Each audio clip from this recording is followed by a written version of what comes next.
Marian തീർത്ഥാടന കേന്ദ്രമായ രാജകുമാരി ദൈവമാതാ പള്ളിയിൽ എട്ടുനോയമ്പാചരണത്തിനും പരിശുദ്ധ അമ്മയുടെ പിറവി തിരുനാളിനും കൊടിയേറി. ഇടുക്കി രൂപതാ വികാരി ജനറൽ മോൺ ജോസ് കരിവേലിക്കൽ തിരുനാൾ കൊടിയേറ്റി.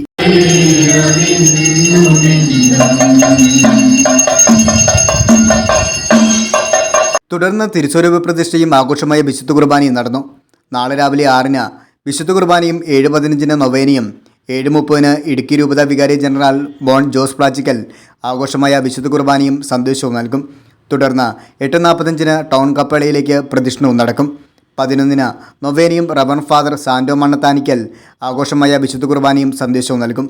2-ന് നിത്യാരാധന ചാപ്പലിൽ ജപമാലയും 3-ന് Rajakkad saint Joseph seminary rector rev father James Thelliyankal നൊവേനയും വിശുദ്ധ കുർബാനയും അർപ്പിക്കും. 5-ന് ചിക്കാഗോ രൂപതാമെത്രാൻ മാർ ജോസ് ആലപ്പാട്ട് ആഘോഷമായ പൊന്തിഫിക്കൽ കുർബാനയും സന്ദേശവും നൽകും. 6:30-ന് ജപമാല പ്രദക്ഷിണവും നടക്കും.